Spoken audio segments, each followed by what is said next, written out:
एक ही रात में एक पूरे परिवार के साथ भयानक दुर्घटना हुई। उनकी छोटी बेटी का अपहरण कर लिया गया, पति को कुल्हाड़ी से जबरदस्ती काट दिया गया और गर्भवती पत्नी की गर्दन में क्रूरता से चाकू मारा गया। यह इतनी भयानक हिंसा थी कि किसी की भी रूह कांप उठे। एक शांत और खुशहाल घर अचानक क्रूर हिंसा की आग में बिखर गया। शायद लगता कि अपराधी बेकसूर बच जाएंगे, लेकिन नहीं। अंधेरे परछाई से एक आदमी सामने आया। वह हर किसी को नरक तक खींचेगा और न्याय मांगेगा। सवाल ये है कि वह व्यक्ति कौन है और उस परिवार के साथ सच में क्या हुआ। आइए इस बदले की यात्रा को समझते हैं, जो तीव्र रगड़ से भरी है। कहानी शुरू होती है फ्रांस की एक जेल से। वहाँ एक कैदी है जिसका नाम जैक्सन है। वह उत्तरी अफ्रीकी वंश का फ्रांसीसी है और नामांश फ्रेनेस जेल में खुद को सुधार रहा है। अपराध की दुनिया में आने से पहले जैक्सन नशीले पदार्थों की तस्करी और सभी तरह की संदिग्ध गतिविधियों में शामिल था, लेकिन गिरफ्तार होने के बाद उसने स्पष्ट पछतावा दिखाया। अत्यंत अनुशासित जिंदगी जीनी शुरू की, सभी मुश्किलों से दूर रहा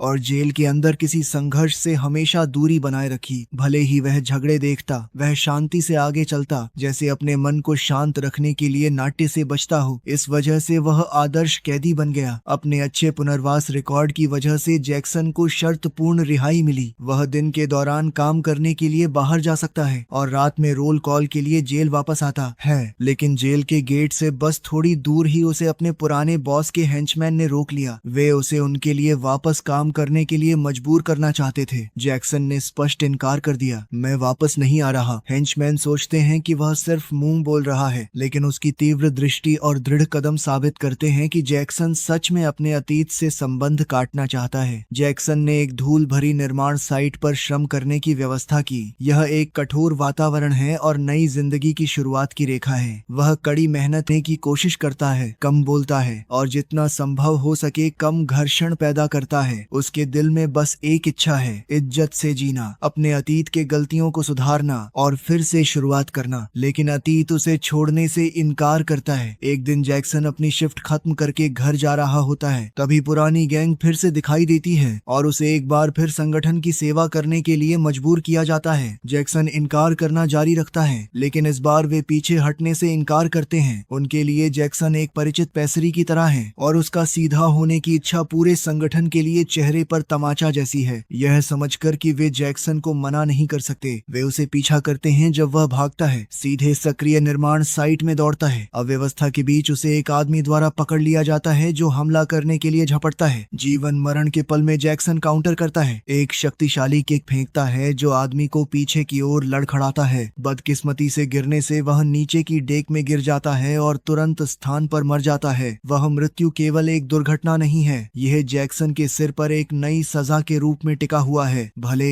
ही उसकी कार्रवाइयां पूरी तरह से न्यायपूर्ण आत्मरक्षा में थीं, उसके पुराने नशीले पदार्थों के रिकॉर्ड और अंधेरे धब्बों से ढके अतीत के साथ जैक्सन अच्छी तरह जानता है कि कोई भी उसे निर्दोष नहीं मानेगा। सजा के साथ वापस जेल जाने या खुद को बचाने के लिए भागने के विकल्प के सामने जैक्सन दूसरे विकल्प को चुनता है। वह तुरंत फ्रांस छोड़ देता है और थाईलैंड भाग जाता है, एक अजीब धरती लेकिन सभी ट्रैक को मिटाने और वहां नए पहचान के तहत जैक के रूप में नई जिंदगी शुरू करने के लिए आदर्श स्थान। वह छिपकर रहता है, बचने के लिए सभी प्रकार के मैन्युअल श्रम करता है, माल ढोने और लोडिंग से लेकर ईंटें लगाने के काम तक। जैक के लिए यह कठिन है, लेकिन यह एक जीवन है जो अब खून और पाप से नहीं भरा है। उसी शांत दिनों के दौरान जैक ग्रेस से मिलता है, एक कोमल अनुभवी थाई महिला जो एक छोटे खाद्य स्थान पर काम करती है। उसके पास लिली नाम की अपनी 8 साल की बेटी है जो तेज, समझदार और बहुत अच्छी व्यवहार वाली है। तीनों जैक, ग्रेस और लिली मिलकर एक सरल जीवन जीते हैं। यह जिंदगी साधारण है लेकिन हमेशा हंसी से भरी होती है। ग्रेस उनके पहले बच्चे के साथ गर्भवती है और यही वो शक्ति है जो जैक को रोज सम्मानजनक ढंग से जीने के लिए प्रेरित करती है। हर सुबह जैक स्थानीय मछुआरों के साथ समुद्र में मछली पकड़ने जाता है, वापस आकर अपनी पत्नी और बच्चे की जल्दी से देखभाल करता है और फिर एयरपोर्ट पर बैगेज हैंडलर के रूप में काम करने के लिए भागता है। रात में अगर थोड़ा समय बचता है तो जैक स्थानीय मुई थाई क्लब में प्रशिक्षण लेता है, बहस करने के लिए नहीं बल्कि अपने सिर को साफ रखने और अंधेरे में वापस खिसकने से बचने के लिए। उसका पूरा दिन कसकर भरा होता है क्योंकि जैक अपने पुराने अतीत पर एक भी सेकंड बर्बाद नहीं करना चाहता। वह अपने परिवार को अपने जीवन का लंगर चुनता है। ग्रेस के लिए उसकी भावनाएं जैक के दिल में अंधेरे को दूर करने वाली पहली रोशनी है। वे मिलकर तट के पास एक टुकड़ा जमीन खरीदने का सपना देखते हैं ताकि अपने हाथों से अपना खुद का खाद्य स्थान बना सकें। उस सपने को पूरा करने के लिए वे लगभग बिना आराम के काम करते हैं, हर एक पैसे को बचाते हैं। एक दिन वे दोनों स्थानीय अधिकारियों के पास जाते हैं ताकि स्थानांतरण कागजात पूरे कर सकें और बची हुई राशि का भुगतान करके आधिकारिक तौर पर जमीन के मालिक बन सकें। जब वे सोचते हैं कि उनके हाथों में सपना है, तभी अचानक विनाशकारी खबर मिलती है। जमीन मालिक ने अपना मन बदल दिया क्योंकि किसी ने उच्च कीमत प्रदान की। उनकी सभी उम्मीदें और कड़ी मेहनत तुरंत टुकड़ों में बिखर जाती हैं। ग्रेस टूट जाती है क्योंकि उसने उस जमीन के टुकड़े में परिवार के भविष्य के लिए बहुत उम्मीद रखी थी। अपनी पत्नी को दिन प्रतिदिन उदास होते देख जैक इसे सहन नहीं कर सकता। वह अपने पुराने परिवार के परिचित अंकल फ्रैंक से पूछने का निर्णय लेता है कि किसने उनके सपने को ले जाया, और उस नाम को सुनते ही जैक जम जाता है। विक्टर, एक अमीर और शक्तिशाली व्यापारी जो बाहर से रियल एस्टेट में काम करता है लेकिन वास्तव में एक कुख्यात ड्रग किंगपिन है। विक्टर ने न केवल जैक की जमीन छीनी बल्कि वह कुशलता पूर्वक किलोमीटरों तक फैली तट रेखा को एकाधिकार में ले रहा है। फ्रैंक की व्यवस्था की वजह से जैक अंततः विक्टर से मिल पाता है। जब जैक विक्टर को पाता है तो वह आदमी बिल्कुल आश्चर्यचकित नहीं दिखता। जब उसे पता चलता है कि जैक ने वह जमीन खरीदी और अपनी पत्नी के नाम पर रखा तो वह एक उपहासपूर्ण हंसी निकालता है। विक्टर की आंखों में जैक केवल एक सहज मूर्ख है जो एक थाई लड़की द्वारा खेला गया है, जैसे अनगिनत विदेशी आदमी जो गलत व्यक्ति पर भरोसा करने के लिए खाली हाथ रह गए। जैक को उस आदमी के अपनी पत्नी को अपमानित करने पर गुस्सा आ जाता है। उसे विक्टर के चेहरे को तोड़ने के लिए एक मुक्का मारना चाहिए, लेकिन अपनी पत्नी और अनजान बच्चे को याद करके जैक अपना गुस्सा निगल लेता है। विक्टर फिर अपना लहजा बदलता है और घोषणा करता है कि वह बिना शर्त वापसी के किसी की मदद नहीं करता। उसे पैसे नहीं बल्कि एक अलग कार्य की आवश्यकता है। उसे पता है कि जैक एयरपोर्ट पर काम करता है और वह उससे एक ढोस माल तस्करी करने के लिए चाहता है। यदि सफल रहा तो जैक न केवल जमीन वापस पाएगा बल्कि 30 शून्य से अधिक का बोनस भी प्राप्त करेगा। शुरुआत में जैक दृढ़ता से इनकार करता है। गैंग से जुड़े अतीत के साथ वह पूरी तरह से समझता है कि शामिल माल बिल्कुल सामान्य नहीं है, लेकिन जब विक्टर अचानक उसकी सही पहचान को बुलाता है, वह सही नाम जो जैक को गहरा दबाया हुआ था और किसी को पता नहीं था, तो उसे पता चलता है कि वह एक कोने में धकेल दिया गया है। उसकी पहचान खुल गई है। यदि वह अवज्ञा करता है तो विक्टर उसे अधिकारियों को पूरी तरह से सौंप सकता है। अगली सुबह जैक गुप्त मितव्य बिंदु पर माल को लेने जाता है। विक्टर जैक को एक ब्रीफ केस देता है जिसमें कुछ साधारण मूर्तियां हैं, लेकिन अंदर कॉन्ट्राबैंड अत्यंत सुव्यवस्थित तरीके से छिपा है। जैक का केवल कार्य एयरपोर्ट पर सुरक्षा चेक पॉइंट के माध्यम से ब्रीफ केस ले जाना है। पुराने गैंग के लिए तस्करी का अनुभव होने के कारण यह उसके लिए कुछ विदेशी नहीं है, लेकिन अब जैक के पास एक नया जीवन है और वह एक अंधेरी साजिश के लिए अपने हाथों से सब कुछ नष्ट नहीं करना चाहता। पहले चेक पॉइंट से आगे कदम रखते हुए जैक राहत की सांस लेता है क्योंकि सब कुछ सहजता से चल रहा है। हालांकि दूसरे चेक पॉइंट पर पहुंचने पर वह अचानक एक सुरक्षा यूनिफॉर्म में आदमी को वहां इंतजार करते हुए देखता है, जो करीब से देखने पर विक्टर के हेंचमैन निकलता है। जैक की प्रतिक्रिया करने से पहले वास्तविक सुरक्षा कर्मियों की एक टीम अंदर आती है और नकली को दबा देती है। उसका दिल ऐसा लगता है कि वह अपने सीने से बाहर कूदने वाला है। जैक के सामने अब केवल सुरक्षा की विशाल ताकत नहीं है बल्कि नक्सली कुत्ते भी हैं जो किसी भी पल ब्रीफकेस में कॉन्ट्राबैंड को सूंघ सकते हैं। ये जानते हुए कि पकड़ा जाने पर वह भाग नहीं सकता, जैक ब्रीफकेस छोड़कर भागने का निर्णय लेता है। पीछा तुरंत शुरू होता है, सांस लेने वाली तनावपूर्ण। वह जंगल में पागल की तरह भागता है, पेड़ों के बीच से गुजरता है और एक खाई के नीचे छिप जाता है। अपने चप्पल पैरों और भूमि की परिचितता की वजह से एक पूरे दिन शिकार के बाद जैक अंततः पुलिस को खो देता है। वह एक छोटे रास्ते का पालन करता है ताकि घर वापस रास्ता पा सके और दूरी से अधिकारियों को वापस लेते हुए देखकर जैक अंदर दौड़ता है अपनी पत्नी और बच्चे को जगाने के लिए। दोनों को ले जाना और भागने का इरादा रखता है, लेकिन तीनों के दरवाजे से बाहर कदम रखते ही जैक को एक और भी भयानक शक्ति का सामना करना पड़ता है। विक्टर के आदमी उसने पूरी टीम को बदला लेने के लिए लाया है क्योंकि जैक ने योजना को खराब कर दिया। वे मक्खियों की तरह घने हैं। जैक जानता है कि वह मुश्किल से भाग सकता है, लेकिन एक गैंगस्टर के रूप में मार्शल आर्ट कौशल के साथ और पीछे हटने का कोई रास्ता नहीं छोड़ वह अपने जीवन से लड़ने के लिए मजबूर है। तब चीजें और खराब हो जाती हैं जब उसकी बेटी को पकड़कर बाहर खींच लिया जाता है। जैक पूरी निराशा में संघर्ष करता है, लेकिन एक आदमी द्वारा सिर पर सीधे चाकू मारा जाता है जिससे खून बहता है और वह गिर जाता है। ग्रेस सब कुछ गवाह होती है लेकिन पूरी तरह से बेबस होती है, बस एक गर्भवती महिला बेबस हाथों के साथ। लेकिन वे कोई दया नहीं दिखाते। वे ग्रेस को बाहर खींचते हैं और एक जानवर की तरह चाकू से उसका गला काट देते हैं। उसे खून बहने देते हैं जब तक कि वह मर नहीं जाती। केवल तब जब पति और पत्नी दोनों निष्क्रिय लेटे होते हैं तो वे अंततः रुकते हैं। सभी निशान मिटाने के लिए वे घर के चारों ओर पेट्रोल डालते हैं और उसे जला देते हैं। सब कुछ जला देते हैं। जैक और ग्रेस धीरे धीरे चेतना खोते हैं। वे केवल एक बार एक दूसरे को अंतिम बार देख पाते हैं। उनकी बेबस निराशा भरी आंखें अंतिम विदाई भी नहीं कह पाती। विक्टर स्वयं वह व्यक्ति है जो चिंगारी जलाता है और जैसे ही लपटें ऊपर उठती हैं, वह और उसकी गैंग अंततः प्रस्थान करते हैं, पूरी आत्मविश्वास के साथ कि जैक और उसके परिवार को हमेशा के लिए मिटा दिया गया है। लेकिन वे बिल्कुल गलत थे। बस कुछ मिनट बाद एक आदमी आग के सागर में प्रकट होता है। ये अंकल हंक है। वह तुरंत जैक को जलती आग से बाहर खींचता है और उसे घर के पीछे की ठंडे पानी की खाई में ढकेल देता है। ठंडे पानी की वजह से जैक अपनी सांस बनाए रखता है। एक छोटी नाव चुपचाप तैरती हुई आती है, उसे एक चमत्कार की तरह उठाती है। जैक बच जाता है लेकिन 2 पूरे हफ्तों तक कोमा में रहता है। जब वह जागता है तो सबसे पहली चीज जो उसे सोचती है कि उसका परिवार मर्डर्ड हो गया है और गुस्से की आग तुरंत उसके अंदर जलती है। वह बदला लेने के लिए बाहर दौड़ना चाहता है, उन सभी को मार डालना जो उसके जीवन को नष्ट कर रहे हैं। लेकिन हंक उसे रोकता है। वह कहता है कि बदला केवल दर्द लाता है, कि वह सोचते हैं कि आप मर गए हैं और पुलिस भी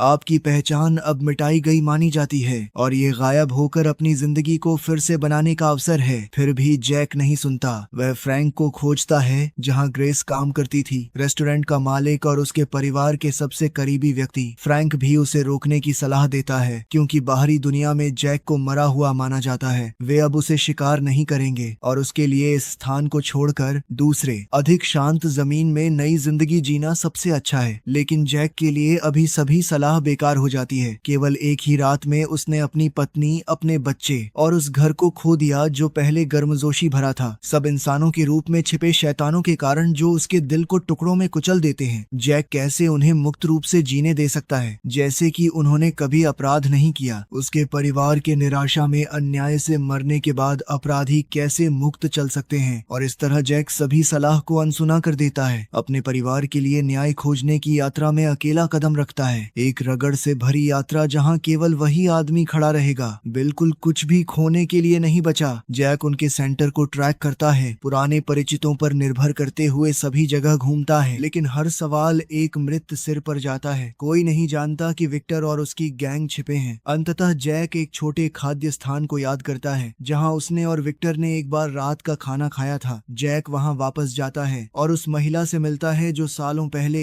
चावल बेचती थी। शुरुआत में वह कामपति है, बदले के डर से मुंह खोलने की हिम्मत नहीं करती, लेकिन जैक की गंभीरता और आंखों के सामने जो दर्द और गुस्से दोनों से भरी हैं, वह अनिच्छा से सोने के वजन के बराबर एक जानकारी बताती है। उस निशान से जैक पुरानी मोटरसाइकिल पर अपनी यात्रा जारी रखता है, रात की सड़कों को काटता हुआ जो सबवर्ल्ड नागरिकों, सेक्स वर्कर्स की लाल बत्तियों और कानून के किनारे पर रहने वाले लोगों से भरी हैं। वह अंडरवर्ल्ड के अवशेषों के बीच बुनता है, टुकड़ा टुकड़ा जांच करता है। सेक्स वर्कर्स के गुच्छे के पास पहुंचने पर जैक अनपेक्षित रूप से महत्वपूर्ण जानकारी प्राप्त करता है। वे कभी वैसे ही शिकार हैं जिन्हें नकद में धोखा दिया गया और विंसे, विक्टर के वफादार दाहिने हाथ के आदमी द्वारा हमला किया गया, इसलिए उनके दिल में नफरत भरी है। महिलाएं जैक को उसकी जगह बताने के लिए अधिक से अधिक तैयार हैं, उस आदमी को कीमत चुकाने के लिए देखने की कोशिश में। एक विलासपूर्ण महल शहर के बाहरी इलाके में अकेला बैठता है, एक दिल के गार के बंदर से मूसता कर सकते हैं। और जैक निर्देशों का पालन करता है जब वे एक गर्जना पीने की पार्टी डाल रहे हैं। ढीली सुरक्षा उपाय तोड़ना बहुत आसान बनाती हैं। एक छाया की तरह जैक विला में फिसलता है, सुगंध और मजबूत शराब की गंध से भारी हुई कॉरिडोर से चलता है। लाइन के अंत में वह एक महिला हत्यारे के साथ सामना करता है जिसने सीधे अपने परिवार की कत्लेआम में भाग लिया था, और वह ठीक वही थी जिसने उसकी बेटी को खींचा था। वह ठंडी और क्रूर है, लेकिन वह एक ऐसे पिता के गुस्से का सामना नहीं कर सकती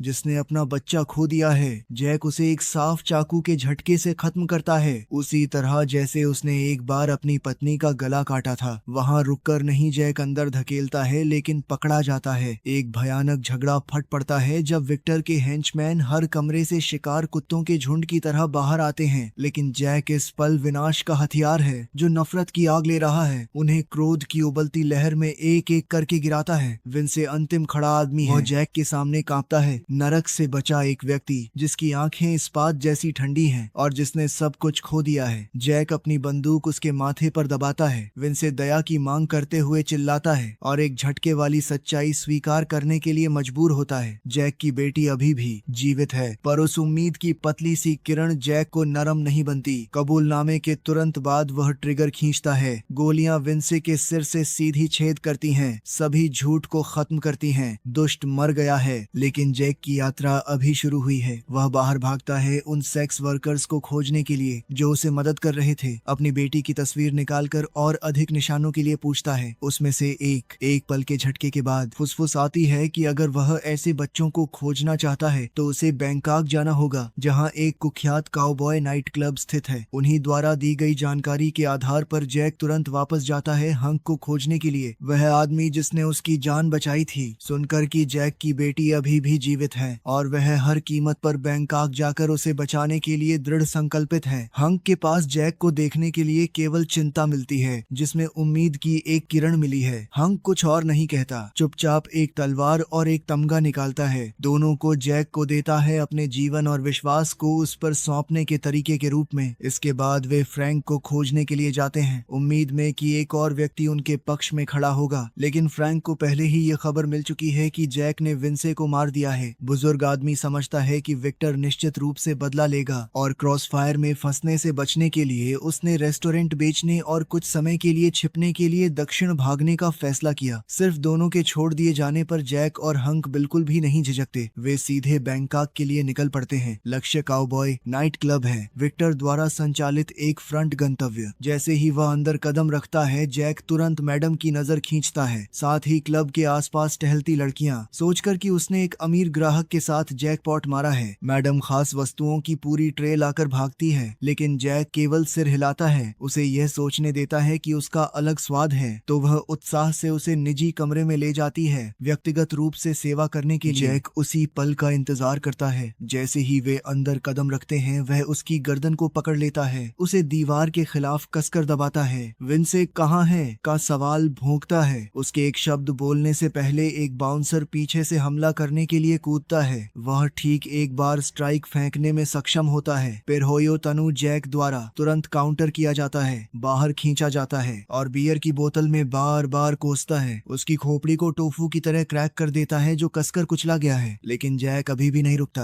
वह एक पूल क्यू पकड़ता है, उसे आधा तोड़ता है और सीधे मैडम के गले में जैब करता है। उन बर्फ, ठंडी आंखों और ग्रिम रिपेयर की तरह वातावरण का सामना करते हुए जो उसका नाम पुकार रहा है, वह अनियंत्रित रूप से कांपती है और अंततः विक्टर के छिपने की जगह देती है। बिना दूसरे विचार के वे दोनों सीधे ठिकाने पर नाव पर सवार होते हैं। समुद्र के पास एक सी फूड प्रोसेसिंग फैक्ट्री जो बाहर से निर्दोष दिखती है, लेकिन वास्तव में केवल एक धुएं की परत है। तभी वे तट पर कदम रखते हैं। जैक और हंक कुछ लंबी मैचेटे वील्ड करने वाले आदमियों द्वारा रोक दिए जाते हैं। विचलन बनाने का उद्देश्य हंक आगे आकर उनका सामना करने के लिए स्वयं को स्वेच्छा देता है, जबकि जैक अंदर रास्ता खोजने के लिए पीछे फिसल जाता है। जैक कुछ छोटे बाधाओं से मिलता है, लेकिन ये लोग बेहोश हो जाने के लिए केवल एक मुक्का पात्र हैं। जब वे जागते हैं तो वे शायद अपनी ही छवि याद नहीं करेंगे। अंदर गहराई से जाते हुए वह काम करने वाले मजदूरों को देखता है, इसलिए वह अपनी बेटी की तस्वीर निकालकर जांच करता है, लेकिन कोई कुछ नहीं जानता। जैक जब खोया हुआ है, एक युवा लड़की चुपचाप पास आती है और उसे फुसफुसाती है कि उसके पीछे आओ। जैसा कि वह झींगे का एक बाल्टी ले जाकर एक प्रतिबंधित क्षेत्र में जाती है। जैक कांच की खिड़की से बाहर खड़ा देखता है और सीधे नरक से एक दृश्य का साक्षी होता है। अगर बाहर एक वास्तविक प्रोसेसिंग फैक्ट्री है, तो इस कमरे के अंदर वे युवा लड़कियों को अवैध रूप से काम करने के लिए मजबूर करते हैं। बच्चे झींगे के शरीर के अंदर नशे की थैलियां भजने के लिए मजबूर किए जाते हैं परिवहन के लिए। कमरे में केवल 2 गार्ड देखते हुए जैक बिजली की चमक की तरह चार्ज करता है। पहला किक सीधे उड़ता है, एक आदमी को पीछे ढकेलता है, जबकि दूसरा गार्ड तब से पहले गिरा दिया जाता है जब वह मदद के लिए बुला सकता है। वह युवा लड़कियों को मुक्त करता है और अपनी बच्ची की जगह के बारे में गाइड लड़की से पूछता है। वह कहती है कि कुछ दिन पहले बच्चों का एक समूह यहाँ लाया गया, लेकिन केवल कुछ दिनों के लिए राह से कहीं और ले जाया गया। वह गंतव्य नहीं जानती, केवल यह कि विक्टर अभी ऊपर है और यदि जैक और जानना चाहता है तो उसे खोजना होगा। बच्चों को बाहर भागने के बाद जैक वापस मुड़ता है, विक्टर के साथ खाते अंतिम करने का इरादा। केवल उसके हैंचमैन को दोनों तरफ कॉरिडोर कॉरिडोर की पंक्तियों में खड़े देखता है उसका इंतजार कर रहे हैं। उनमें से प्रत्येक 1 मीटर से अधिक लंबी मैचेटे वील्ड कर रहा है। वे सोचते हैं कि वे उसे मीन्स मीट में बदलने वाले हैं, लेकिन केवल देर विचार है। जैक के लिए वह मृत्यु से नहीं डरता, कुछ दुष्टों के बारे में बात नहीं करता। जैक एक तूफान की तरह चार्ज करता है, खून जहाँ जाता है वहाँ छिड़कता है। जैसे ही वह आखिरी आदमी को खत्म करता है और सोचता है कि चीजें अस्थायी रूप से हल हो गई हैं, वह कॉरिडोर के अंत में हंक को देखता है जो अकेले ही 1 दर्जन आदमियों से लड़ रहा है, अभी भी हाथ उठाने में सक्षम है। जैक को अंदर ढकेलने के लिए संकेत देता है, जबकि वह बाहर का सामना करता है। जैक 1 सेकंड के लिए भी नहीं रुकता, वह सीधे अंदर भागता है और तुरंत एक और स्क्वाड द्वारा रोक दिया जाता है। तीनों आदमी एक साथ उस पर चार्ज करते हैं, एक मैचेटे पकड़े हुए, एक क्लेवर के साथ और एक क्लब पकड़े हुए। सभी उसकी जान हमेशा के लिए लेना चाहते हैं। लड़ाई जैक को अपना पूरा शक्ति खोलने पर मजबूर करती है। उसकी बाहें और पैर टॉप की तरह घूमते हैं। वह एक आदमी का गला काटता है, दूसरे को साफ करता है और समूह में एक दुष्ट महिला को एक सबक सिखाता है जो वह कभी नहीं भूलगी, चाहे कई बार चाकू से घायल होने के बावजूद, जिससे खून भरपूर बहता है। शुद्ध क्रोध बदले की इच्छा के साथ जैक को उस लेबिरिंथ में लगभग पागल कर देता है। वह केवल अपनी बेटी और विक्टर के चेहरे के बारे में सोचता है। अंततः जैक उनमें से हर एक को गिरा देता है, बिल्कुल कोई बचने वाला नहीं छोड़ता। जब सब कुछ अंत में आता है, जैक खून के एक तालाब के बीच गिर जाता है। उसके शरीर पर घावों से टूटा हुआ, उसकी सांस लकड़ी के माध्यम से खींची जाने वाली आरी की तरह भारी है, लेकिन उसकी दृष्टि के अंदर अभी भी एक आग जलती है जिसे कुछ भी बुझा नहीं सकता। एक पिता का संकल्प जो हर कीमत पर अपने बच्चे को वापस जीतने के लिए दृढ़ है। अवलोकन कमरे से विक्टर कैमरों के माध्यम से सब कुछ देखता है। वह अपने हेंचमैन को जैक द्वारा एक तरफा टिकट देते हुए देखता है, फिर भी वह पूरी तरह से प्रभावित नहीं होता। शांति से अपना खाना आनंद लेता है, आत्मविश्वास से उस पल का इंतजार करता है जब जैक अपना शरीर निष्पादित करने के लिए देता है। वह मानता है कि इतनी अधिक घावों के साथ जैक केवल एक चलता मृतक है और वह आसानी से इसे खुद समाप्त कर सकता है। लेकिन लगातार खून बहने और थके हुए शरीर के बावजूद जैक अभी भी खुद को विक्टर के कार्यालय की ओर अपने कदम खींचने पर मजबूर करता है। तूफान से गिरा हुआ एक पेड़ जैसा दिखता है, लेकिन गिरने से इनकार करता है। उसका मन केवल अपनी बेटी के नाम पर टिका हुआ है। जैक को कदम खींचते हुए देखकर विक्टर एक खुशहाल हंसी निकालता है, लेकिन उसे निष्पादित करने से पहले वह एक रहस्य के बारे में घमंड करना चाहता है जो जैक को दंग कर देता है। वह समझाता है कि जैक के पुराने बॉस, वह आदमी जिसे उसने निर्माण साइट पर मौत के घाट उतारा था, ने उसे वर्षों तक जैक पर नजर रखने का कारण बनाया। और भी बदतर, रेस्टोरेंट मालिक फ्रैंक, जहां ग्रेस काम करती थी, वास्तव में विक्टर का अंदरूनी आदमी था। वह बुजुर्ग आदमी था जिसने जैक को बेच दिया, जिससे उसका परिवार त्रासदी में गिर गया। उसकी बेटी के लिए उसे शुरुआत से कभी यहाँ नहीं लाया गया था। यह पता चलता है कि उसे फ्रैंक द्वारा खतरे के क्षेत्र से दूर रखने के लिए कहीं और ले जाया गया था। अपनी कहानी खत्म करके विक्टर दोनों हाथों का उपयोग करके जैक को कसकर घोंटने के लिए नीचे झुकता है। जीवन और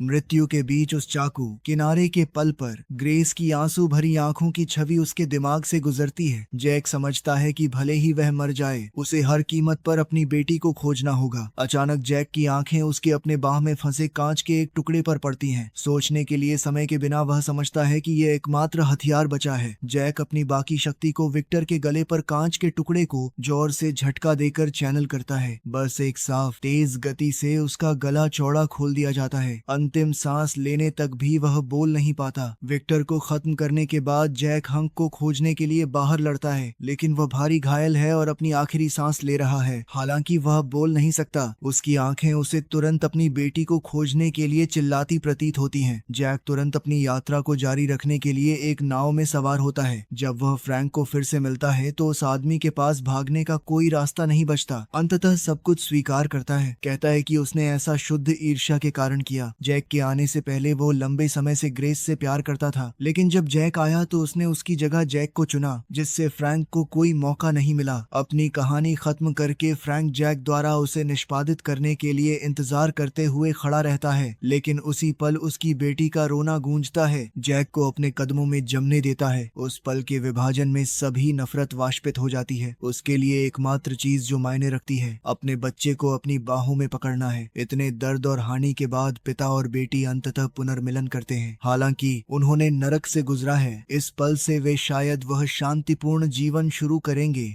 जिसके वे वास्तव में योग्य हैं। फिल्म यहीं खत्म होती है।